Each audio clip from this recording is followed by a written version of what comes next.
You ever open your fridge right now, fully stocked, got options, got name brand stuff on every shelf, and still reach for something that cost about $1.50 to make? Rice and butter, maybe a fried bologna sandwich. Maybe you're standing over the stove at 11 p.m., splitting a hot dog down the middle and pressing it flat in the skillet like your mama showed you, and your kids walking in the kitchen looking at you like you lost your mind, like you got a whole Costco membership and you in here making depression food. But it's not depression food. It never was. My name's Franklin, and I've been watching y'all for a long time. See, there's a whole lot of y'all walking around right now who grew up in households where the money was funny. And I don't mean we couldn't go to Disney World funny. I mean the lights got creative. The phone had a lock on the rotary dial so you couldn't make long-distance calls. The TV was a piece of furniture that weighed more than the couch and had pliers where the knob used to be. And here's what gets me. When y'all talk about it, you're not sad. You're smiling. You're laughing. You be at a cookout telling somebody about eating cereal with water because the milk ran out, and everybody at the table is hollering. Not because it's funny in a ha-ha way, because it's funny in a that was all of us way, in a how did we all live the same life way. That's what we're getting into today. Not the struggle. You already know about the struggle. I want to talk about the stuff inside the struggle that was actually good. The stuff you'd go back to if you could. The meals, the clothes, the little everyday things that made you who you are.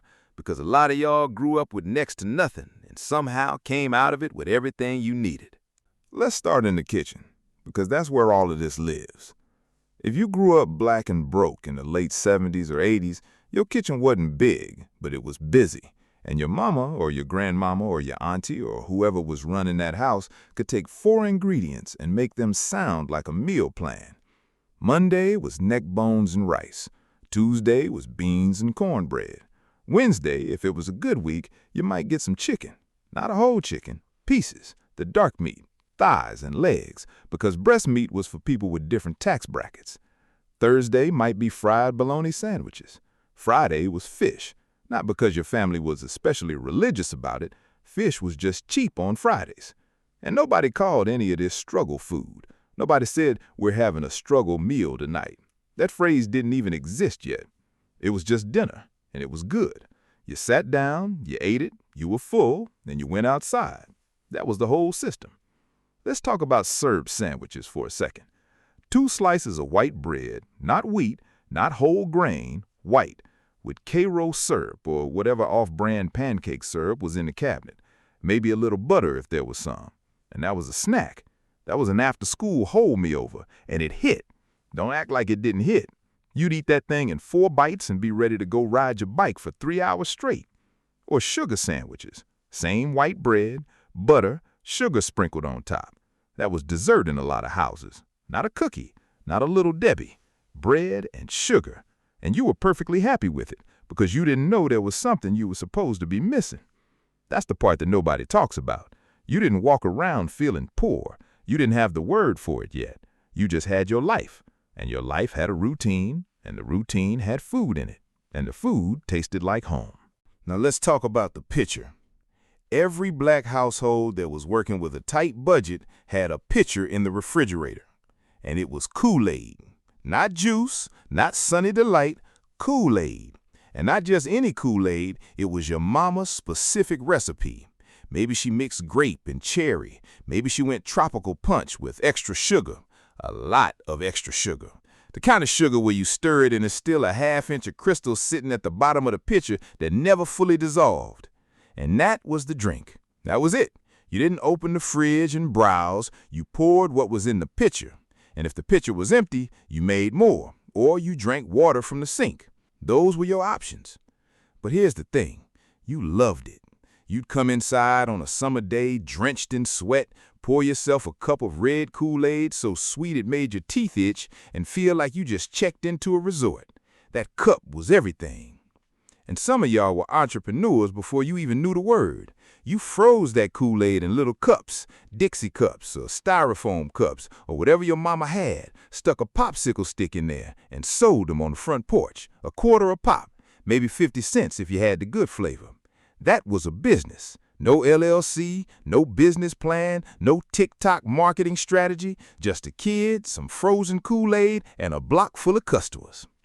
Then there was the cheese. Now we got to talk about the cheese. If your family got government commodities, you know exactly what I'm about to say. That big block of cheese in the plain cardboard box, the one stamped USDA, not for sale, on the side like it was classified material from the Pentagon. In 1981, the government had over 500 million pounds of surplus cheese sitting in warehouses across the country. 500 million pounds. A USDA official literally said the cheapest option might be to dump it in the ocean. Instead, Reagan signed the Agriculture and Food Act and released 30 million pounds of it to low-income families through food assistance programs. And that cheese showed up in kitchens all across America. Now here's what's interesting. Outside the house, that cheese could be a source of embarrassment. If a friend came over and saw that box in the fridge, you might have felt some kind of way about it. But inside the house, when it was just your family, that cheese was royalty. That government cheese made the best grilled cheese sandwich you have ever had in your life, bar none. Forget Gouda, forget sharp cheddar. That processed orange block melted like nothing else on this earth. And the mac and cheese your mama made with it, come on. You can buy a $12 block of Tillamook right now, and it will not touch what came out of that government box. A lot of y'all will never admit this in public, but at home, you loved that cheese. It was comfort. It was consistent. It showed up every month, and it never let you down, which is more than you can say for a lot of things. Now, let's get out of the kitchen and into the closet, because the closet tells a whole story too. If you grew up broke, you had a system for clothes, and the system was layered. First layer, hand-me-downs. Your older cousin's jeans that were too short but still had life in them. Your big sister's jacket from 2 winters ago. A shirt that had been through 3 kids before it got to you, and the tag was completely gone, so you didn't even know what brand it was.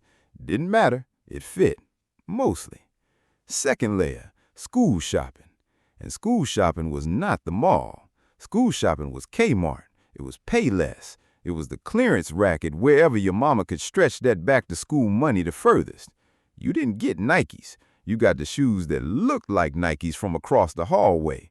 The ones that said winner or starters on the side instead of a swoosh. And you wore them with confidence because that was what other choice you had.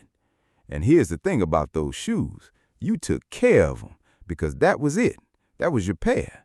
You wasn't getting another one until they fell apart or your feet grew, whichever came first. So you kept them clean. You might have even put them in a bag before you went outside to play and put on an older pair. You learned how to maintain what you had because replacing it wasn't an option. Now, if your family did manage to scrape together enough for one name brand item, maybe a pair of Pro Kids, maybe some British Knights, maybe some LA gear if it was a really good year, that was like Christmas. You didn't just wear those shoes, you displayed them. You walked different. You might have even slept with them near the bed because that one pair represented something. It meant somebody in your house worked extra hard so you could have a little piece of what everybody else seemed to have.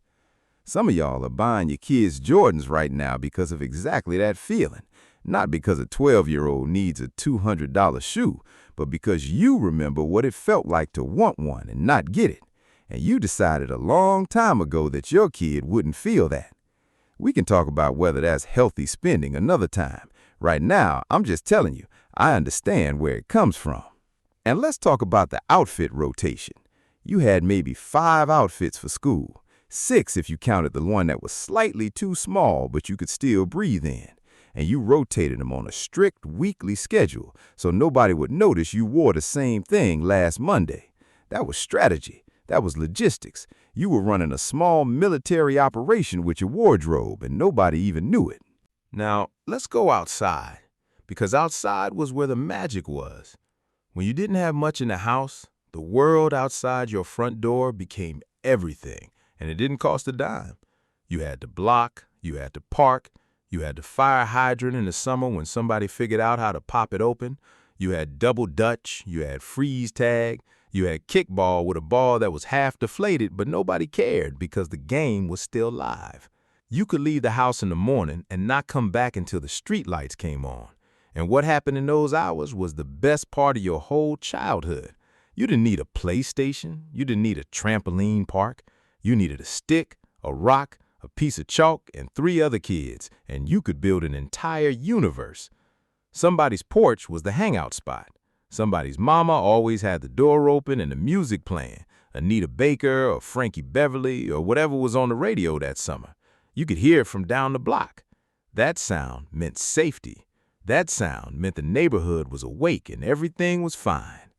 And the ice cream truck. Let's talk about the ice cream truck. Because when you heard that music coming down the street, your whole body went into survival mode. You had about 90 seconds to run inside, find some change, couch cushions, mama's purse if you were brave, the little dish on top of the fridge, and get back outside before that truck turned the corner. And if you didn't have money, you stood there and watched your friend eat a push pop and acted like you weren't bothered. That built character. Questionable character, but character nonetheless. Or maybe your block was the one where somebody's mama made freeze cups. She had a whole freezer full of Kool-Aid frozen in little plastic baggies of cups, and she sold them out the window, 50 cents. And that was better than the ice cream truck because it was colder, sweeter, and it came from somebody's mama, which automatically made it taste better. The whole neighborhood was a system. Mrs. Johnson watched you from a window. Mr. Davis let you use his hose to fill up water balloons. Your friend's older brother had the boom box. Your other friend had the cards for a spades game on the steps. Nobody organized any of this. It just happened. Every single day from June to September, like clockwork. Now let me talk about the living room for a second, because the living room in a broke household was its own museum. First of all, there was probably plastic on the furniture, or at least on the good furniture, the couch that nobody was allowed to sit on except company. It had plastic covers on it, and it stuck to your legs in the summer and made that awful sound when you stood up. But your mama kept it because that couch was an investment. That couch was going to last 20 years because nobody was allowed to actually use it. The TV had maybe 5 or 6 channels, maybe more if somebody rigged the antenna right. You had a pair of pliers on top because the channel knob broke off in 1983 and nobody replaced it. Or you would a remote. Your mama told you to go turn it to channel 7 and you got up and turned it because that was your job. And the entertainment was simple. Saturday morning cartoons were an event.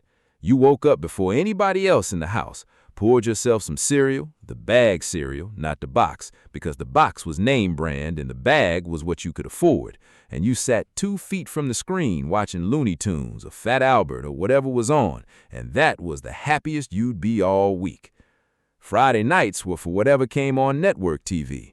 The family was in one room. Nobody had their own TV. Nobody had their own screen. You watched what the house was watching, and if you didn't like it, you went to your room and read or stared at the ceiling. Those were the options. And you know what? That room with the plastic-covered couch and the pliers on the TV and the bag cereal and the 5 channels, that room felt like enough because everybody you loved was in it. Here's what I need you to hear before I go. A lot of people want to tell this story like it's a tragedy, like growing up without money means growing up without joy. And that's a lie. That is a flat-out lie. Were there hard days? Of course. Were there things you needed that you didn't get? Absolutely. But in between all of that, there was a whole life happening.